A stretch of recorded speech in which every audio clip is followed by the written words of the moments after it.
पहिली गोष्ट म्हणजे ती आधी सांगतच नाही काय करणार, एकदम शॉर्टच करून दाखवते. कारण मग आपली पंचायत होते ना, मग आपल्याला त्याच्या जोडीचं शोधायला लागतं. ती तोपर्यंत त्याच्यात कुठत असते काय ते सीन आहे असं काही नाही आहे.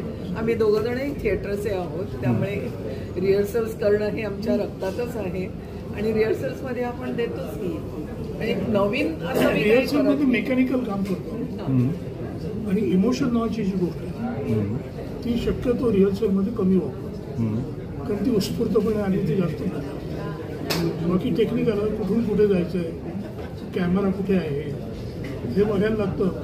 तर ही आम्ही सीझन नंतर मी बघते ते आम्हाला कळलेलं आहे. पण प्रत्यक्ष टेकच्या वेळेला गिव्ह अँड टेक, हिनी जर चांगलं काम केलं नाही तर माझं काम चांगलं होऊ शकत.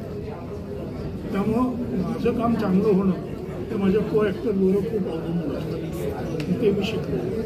तुम्ही दोघांची एकमेकांना कशी दाद मिळाली, काही कोणत्या सीनमध्ये असं काही आले प्रसंग की थेट दाद दिली तुम्हाला की हा सीन?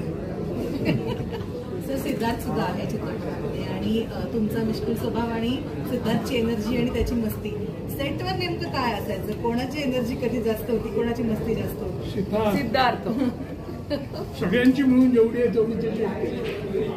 त्याच्याबरोबर मी एक शॉर्ट फिल्म केलेली आहे, अवघे धरून सुपत तुम्ही, कोविडच्या काळात. तो मुळातच त्याच्या एनर्जीचं काय करायचं हेच त्याला कळलं. इतकी एनर्जी आहे त्याच्यात, त्यामुळे माझ्या लहानपणची आठवण होते. पण सरांचा मिश्किल स्वभाव म्हणजे आमची व्हॅनिटी शेजारी होती आणि सरांच्या जागा टकटक झालं की इन काम असं म्हणायचं ते. मिळालं काम विचारायचं. सर, तुम्ही दोघेही खूप दिग्गज कलाकार आहात.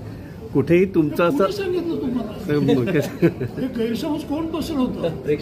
प्रेक्षकांनी सर असं म्हणतो. सर, प्रश्न असा होता की जेव्हा दोघे एक दिग्गज कलाकार काम करतात, कुठे असं ॲटिट्यूड किंवा असं काय प्रकार, तुम्ही दोघे स्टेजवर दिग्गज आहात, असं कुठे वाटलं तुम्हाला ॲटिट्यूड दोघांमध्ये करताना? असं आमच्यातही नाही, आमच्या युनिटमध्येच नव्हतं कोणाकडे. आणि मी पहिल्यांदा यांच्यावर मला हे माहीत पण नव्हतं. विशाल, नंतर अमान आणि ग्रीष्मा, ते मुळामध्ये ॲक्टरनी बरोबर ते स्वतंत्र असून एकत्र इतके छान काम करायचे. आणि अनेक वेळा मला ते डबिंगच्या वेळी पाहताना लक्षात येत नव्हतं की हे काय करणार आहे सगळ्याचं. पण ज्या पद्धतीने डोक्यात होतं त्याच्या, पण ते